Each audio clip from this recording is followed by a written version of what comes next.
In the Midwest region of the United States, specifically in Nebraska, both Muriel May and George Shoemaker were born, and at some point later on in their adult lives, their paths would cross, with the two ultimately forming a loving bond, having solidified their relationship through marriage in the city of Los Angeles, California, the same exact place in which their baby boy was born on April 28th, 1928, and it's his story we'll be covering in today's video.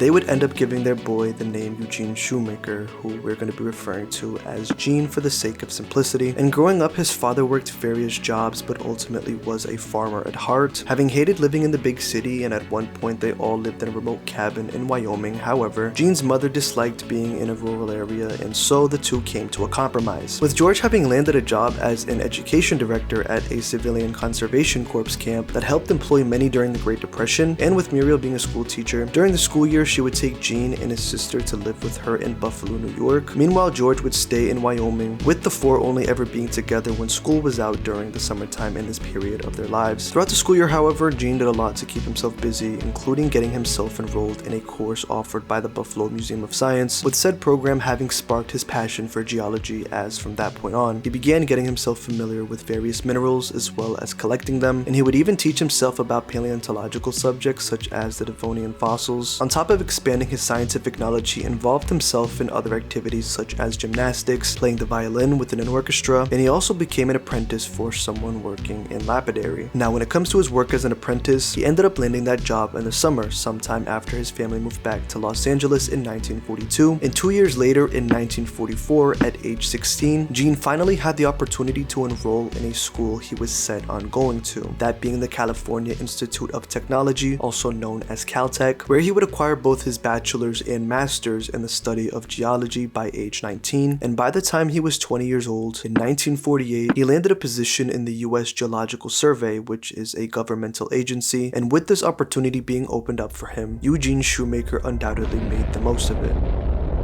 Had you been outside here in Albuquerque, you would have seen the sky light up and wonder what was that?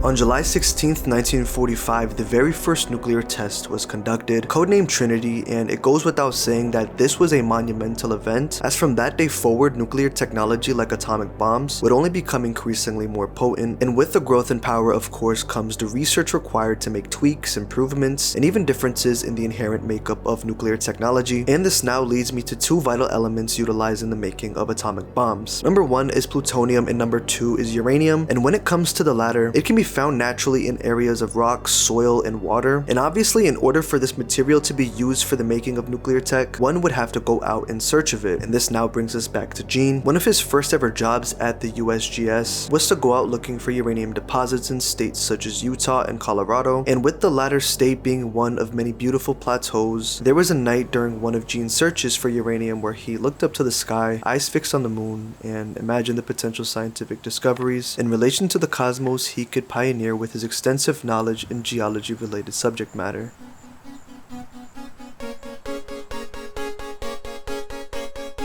At one point, Gene was sent out to a volcanic field in Arizona, once again to ultimately search for more uranium deposits. However, the location in which he was sent was close to a crater known as Meteor or Barringer Crater, with the scientific consensus as to how it was formed 50,000 years ago being a result of something volcanic, a conclusion made by geologist Grove Carl Gilbert. However, mining engineer Daniel Barringer, whom the crater is named after, went against this notion, having theorized that it was formed as a result of a meteor's impact, with Gene's investigation into the crater later on having confirmed this theory to be true, as various minerals such as coesite were curiously found there, and these discoveries at Barringer Crater made by Gene all contributed to the making of his dissertation, which is an in-depth research paper often required for students in certain fields to receive their master's degree, to which he would successfully acquire in 1960, and the year after, in 1961, Eugene Shoemaker would be responsible for starting a program within the USGS, pioneering a brand new field of study in science called astrogeology, or the study of cosmic objects and how they relate to geology.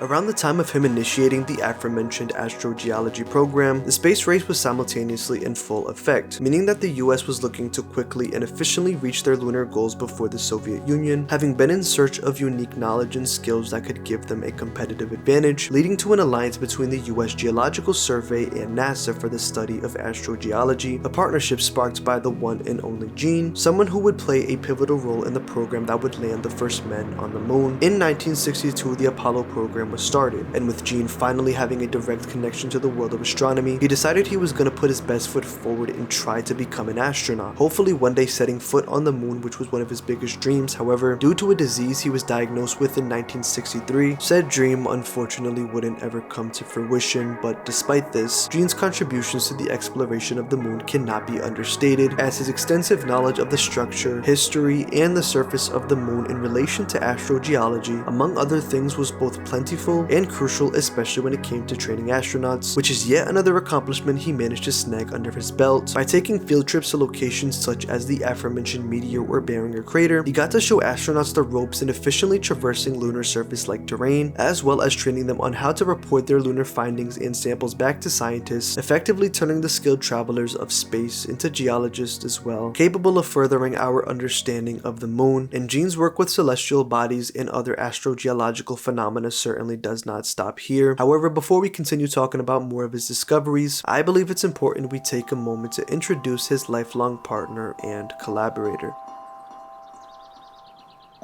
I was growing to like Gene more and more as time passed. He always seemed so willing to do anything, and he seemed to enjoy everything that I seemed to enjoy. So I thought, well, we sure have a lot in common.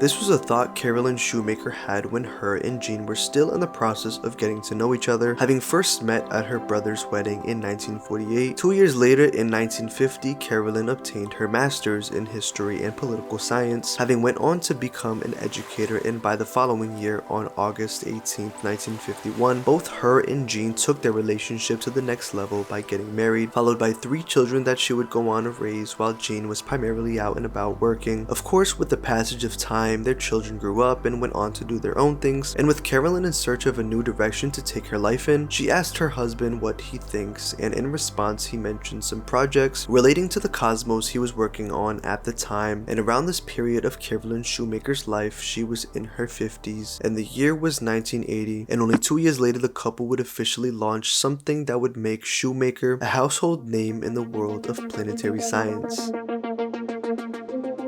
Eugene and Carolyn set in motion a project known as the Palomar Asteroid and Comet Survey, and before it ended in December of 1994, they came across many celestial objects. For example, they discovered 44 asteroids near Earth, 67 near Mars, 47 near Jupiter, and the list goes on. However, when it comes to the latter planet, David Levy, who's an amateur astronomer responsible for the discovery of many meteors as well as minor planets, and a key part of the Palomar survey along with the Shoemakers, located a comet with the help of the Schmidt camera at the Palomar Observatory. The comet that had left a noticeable impact on the gas giant in July of 1994, known as Comet Shoemaker-Levy 9, named after the trio that discovered it. This comet is notable for many reasons, with one being the fact that it was the first time NASA ever had a spacecraft in position to observe a cosmic collision within our solar system, with the Galileo orbiter having been the spacecraft in question. Through the impact caused by the Shoemaker-Levy 9, scientists were able to gain a better understanding of Jupiter, its winds, the atmosphere in relation to its magnetosphere, and so on. Once again, this all happened before the Palomar Asteroid and Comet Survey concluded towards the end of 1994, and although this project Gene was a part of came to an end, his exploration of all things astrogeology most certainly did not, as only a few years later would he return to analyzing old impact craters, this time having taken a trip to the Australian outback where both he and Carolyn bonded in their love for these ancient landmarks. One Australian crater in particular the two had their sights set on was Goat Paddock Crater, so with that being their destination, they decided to take a drive through the dirt roads of the Australian outback, having spent days en route to the crater, with there even being points in which they wouldn't see any other vehicles on the road. However, as they were going around a curve, they unexpectedly encountered another driver within a Land Rover, unfortunately making impact with their own vehicle, having left Carolyn with sprains and broken ribs, and sadly Gene's life was taken in the accident.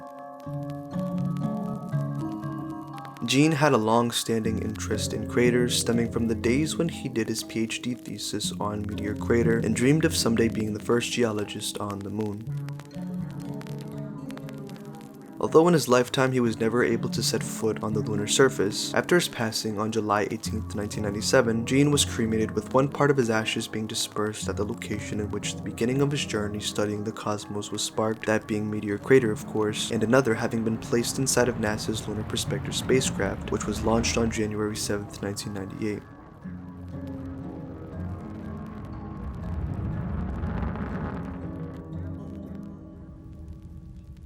After orbiting the moon for a year, the Lunar Prospector carrying Eugene Shoemaker's remains made a planned crash landing into a lunar crater in 1999, and this made Gene the only person to be buried on the moon. The region in which the spacecraft made its crash landing was in its south pole, specifically at a crater named in honor of Gene known as the Shoemaker crater, where his ashes remain till this very day.